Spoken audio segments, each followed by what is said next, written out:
What's up, guys? NBA talk with a little discussion on the status of the league right now. It's something that I noticed all day long. Is that actually, the last 2 to 3 days, ever since this all started, especially when I think around where a little bit after Paul George was traded, pretty much after just like a little while after Paul George was traded to the Thunder, there was a lot of discussions on the status of the Eastern Conference as a whole. Because if you haven't noticed, all the All Stars, at least a majority of them, are on the West Coast now. Jimmy Butler in the West Coast, Paul George, an All Star in the West Coast, Paul Millsap signed with the Nuggets. They signed with the Nuggets in the West Coast. All the Eastern Conference players are moving towards the West Coast. The West has become even more powerful than ever before. And now people are really looking at this Eastern Conference is lackluster. Especially it's gonna get even worse if LeBron James leaves Cleveland. And a lot of people are looking at LeBron James and they're saying that he's going to the LA Lakers. If that happens, like, the Eastern Conference will really drop, like big time drop. There will really be that much competition at all. So let's look at it. The Eastern Conference, you have the Boston Celtics, who can stay together depending on if Isaiah Thomas leaves and if they can get Gordon Hayward, which they still going after. But if they don't get anybody and they lose Isaiah Thomas, that's not looking good. You look at Toronto, who they got Kyle Lowry back for 100 mil. They did lose PJ Tucker, which I believe was a guy they should never have let go. This guy was a leader at the time. He was really trying to rally this team up.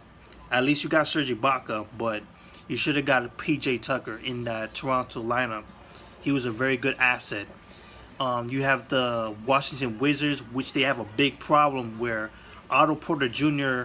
might head to Sacramento because they just throwing a max deal at him, and they know they're not going anywhere, so they might as well get a big time role player from another team. That happens to be the Washington Wizards. If the Washington Wizards lose at him, that's a big blow to the Wizards. The Hawks, they lost Paul Millsap. They traded Dwight Howard. Only Dennis Schröder's there, pretty much. Um, what else? What else? Detroit Pistons are still the same. The New York Knicks suck. The Philadelphia 76ers might be on the rise since they got that good rookie lineup. Very talented, very potential. The Brooklyn Nets, they're still bottomless. They're going to be still at the bottom still. Um, the Hornets got a little bit better. They got that boy Mook, and they got Dwight Howard down there. So they got someone reliable. But as I'm saying this, like, there's really that much into it. There's always more of a bad thing than a good thing in the Eastern Conference now. And if LeBron James leaves, that's bad, man. That's bad for business. And I'm gonna say this again. You can't blame it on LeBron James. You have to blame it on the GMs.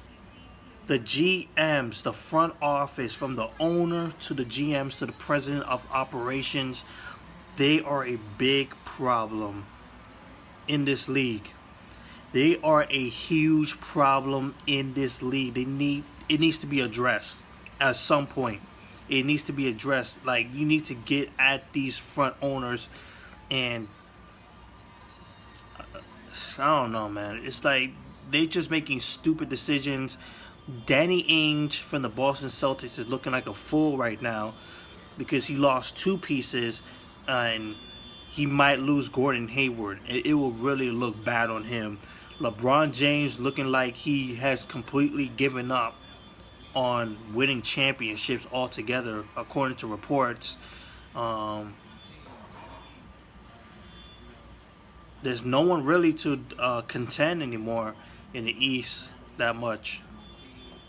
So, peace out, guys. I'll just leave your thoughts on this Eastern Conference thing, man, because it's looking really bad for the East.